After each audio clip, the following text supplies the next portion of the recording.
Brynjar, þetta er ekki fyrsti bikarinn sem þú vinnur í þessu húsi eða nýri treyju, hvernig er tilfinningin? Hún er bara góð sko, þetta er náttúrulega bara körfuboltaleikur þegar allt kemur til alls og það er gaman að spila fyrir framan gömlu stuðningsmennina og þeir eru náttúrulega mikið breytt lið á KR þannig að maður svona sá að það vantar alltaf upp á þeim. Þeir eru svona þunnir, þeir eru ennþá mikið á ungu gaurum og svona reynslu en þeir eru eftir að verða mjög góðir þegar það líður á. Ykkar leikur í dag, ég menn þeir eru bara mikið betri en KR í þessu leik. Eru þeir kannski komin aðeins lengra en þeir í undirbúning? Hvað heitir staðurinn? Flatey.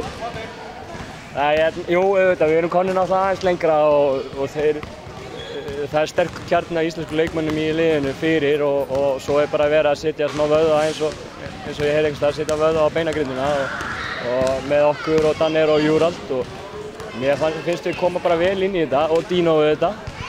Þannig að mér finnst við að koma bara sterkir inn í þetta og andinn í hópnum er góður. Það er engin fáiði og það er mjög jákvæmt.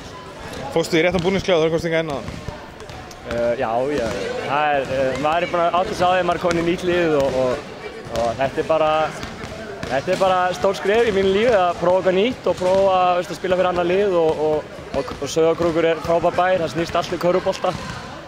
Lífið þarna er körfubolti, það eru endast að körfum út um allt og fleiri sveitafélög hérna allan á höfuðborgarsvæðinu mætti taka þetta til fyrirmyndar og setja upp alvöru velli eins og er á Sauðárkróki. Það er ekki lengra.